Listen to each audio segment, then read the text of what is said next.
For years, we were taught to spot a cyber attack by looking for bad grammar or a really suspicious link. Well, I'm here to tell you that's just not going to cut it anymore. We've entered a brand new age of deception, one where artificial intelligence has completely rewritten the rulebook for cybercriminals. Let's get into it. Yeah, we all got pretty good at spotting the email on the left, right? It's clumsy, it's generic, it's loaded with errors, easy to delete. But the email on the right, that's the new reality. It's written perfectly. It's personalized. It's been crafted by AI to know your name, maybe your project details, even mimic the tone of a colleague. It's not just designed to be convincing, it's designed to be psychologically manipulative. So you have to be asking yourself, how on earth did we make this leap so fast? I mean, going from a clumsy email to a super sophisticated AI-driven attack, that's a huge jump. So how did we get here? And what does this new battlefield actually look like? Okay, so here's the game plan. First, we're going to really dig into this new age of deception. Then, we'll talk about the core difference in attack strategy and the new tools attackers have. And then, most importantly, we're going to open up a defense playbook because, and this is key, you are the most critical part of the solution. All right, let's start with the big picture. What we're dealing with now goes way beyond simple annoyances or spam. AI has given cybercriminals the power to create these incredibly surgical, psychologically targeted campaigns that can fool even the most careful and trained professionals. This isn't just a minor upgrade, it's a whole new class of threat. And to really get your head around this change, think about it like this. Old school attacks, they were like casting a giant, clumsy net into the ocean, just hoping you catch a few fish. But AI-powered attacks, they're like launching thousands of precision-guided missiles, and every single one is locked onto a specific individual target. And this breakdown really shows you what I mean. See, traditional attacks were mass-produced, they were pretty easy to spot, and for the most part, easy for our security filters to block. AI attacks are the polar opposite. They are hyper-targeted, they use perfect natural language, and they're built from the ground up to slip right past all those security filters. And the result? You guessed it, a dramatically higher success rate. This didn't just happen overnight. This has really been an evolution in 3 clear stages. We started with what you could call phishing 1.0, that classic spray and pray spam we all know. Then it got smarter with 2.0, with more targeted attacks on businesses.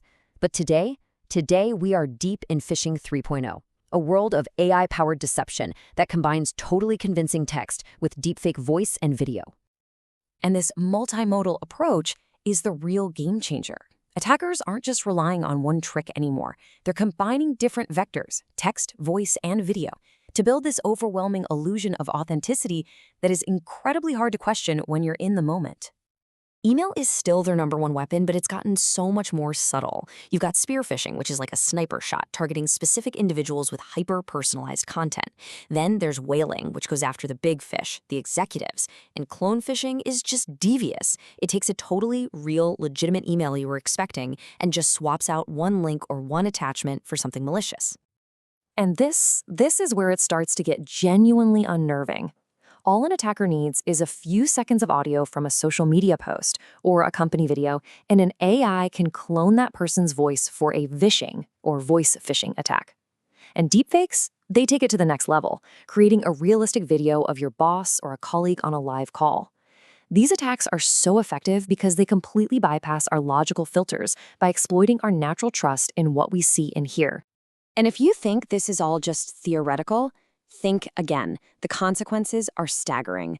Take this number, $25 million. That is exactly how much one company lost after attackers used deepfake voice technology to impersonate their CFO and get them to authorize fraudulent wire transfers. And believe me, that was not a one-off event.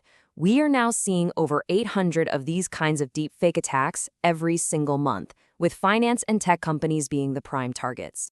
So what's the total damage? Well, the FBI now estimates that these AI-enabled fraud campaigns are draining over $12.5 billion from the economy every single year. It just goes to show you how terrifyingly effective these new tactics are. Okay, I know, the problem is serious, but it is not hopeless. Far from it. So let's pivot and talk about the solution. How do we actually defend ourselves against these advanced threats? It is time to open up the playbook. If you remember just one thing from this entire explainer, please make it this. This is the single most powerful defense you have. If you get a sensitive or an unusual request, I don't care how legitimate it seems, do not reply to that email. Don't call back the number they gave you. Instead, you need to use a separate, trusted communication method that you already have. Call them on a number from the official company directory. Ping them on your internal chat tool. Verify it's real. Now, while AI makes these attacks really hard to detect, they're not perfect. Not yet, anyway. We just need to shift our mindset from looking for obvious mistakes to spotting really subtle inconsistencies. And we need to be looking for them across all three of these channels. In emails, the new red flags are tricky. You want to look for a tone that creates a sense of urgency, but without being too aggressive.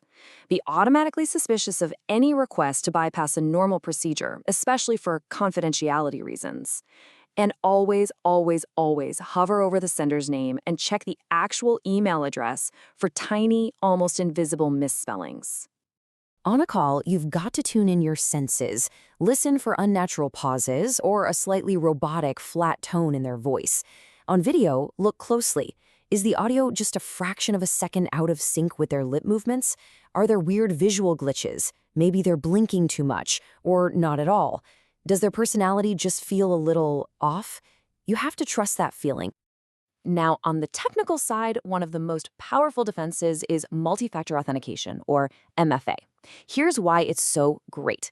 It means that even if an attacker tricks you into giving them your password, that's something you know. They're still blocked. They can't get past that second step because they don't have your phone to get the code or your fingerprint to scan. That's something you have.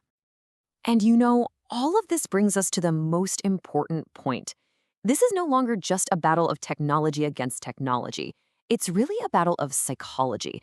And that means the ultimate defense isn't a piece of software. It's you. You are the human firewall. Look, here's what this all boils down to. The bad guys can replicate a voice. They can fake a face. They can mimic a writing style almost perfectly. But what they cannot fake is your knowledge of your team, your understanding of your company's real processes, or that little voice in your head, your intuition. If something feels wrong, you have to learn to trust that instinct. So the threat has definitely evolved. It's more sophisticated and more personal than it has ever been. And while technology is a critical tool in this fight, our best defense is our own vigilance and our own critical thinking. So the real question I'll leave you with is this. Are you ready to be the last line of defense